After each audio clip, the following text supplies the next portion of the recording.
পক্ষ থেকে মাননীয় বিরোধী দলের উপনেতাকে ফুল দিয়ে বরণ করে নেবেন, ফুল দিয়ে বরণ করে নেবেন। পূর্ববর্তী ফাজিল ডিগ্রি মাদ্রাসার সম্মানিত অধ্যক্ষের পক্ষ থেকে ফুল দিয়ে বরণ করে নিচ্ছেন। হাত পা ভাঙা অবস্থায় আমার কবর দিবি, এটা ঠিক হবে না? আমি পাগল বলতে চাই।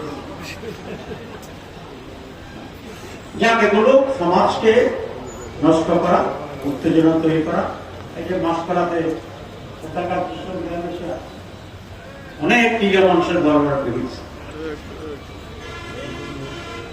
আমি কিশোর গ্যাংকে বলতে চাই, কিশোর গ্যাং কি তাছাড়া আমি বুঝিও না, আমি শুনি। আর যারা মাদক ব্যবসা করছে তাদেরকে বলতে চাই, চট্টগ্রামে এই দুটার কোন স্থান হবে না। আমি আপনাদেরকে 6 মাস সময় দিচ্ছি।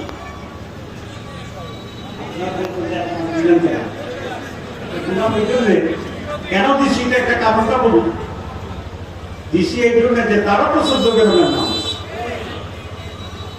তারাও আমাদের আপনজন, আত্মীয়-স্বজন। একেবারে কালকে থেকেই বন্ধ করে দিলে ওদের তার কোনো পেশা না, ওরা চলবে কেন? আবার আমাদের উপরে দিলাম অন্য, না হলে আমাদের কাছে আসুন, আমরা সহজ, আমরা সহজের উপর আপনাদেরকে কোনো ব্যবসা করা। 6 মাসের পরেও যদি আপনারা এই রাস্তায় থাকেন, তাহলে বুঝে গেল আপনারা বুঝে শুনে এই অপকর্মটি করছেন।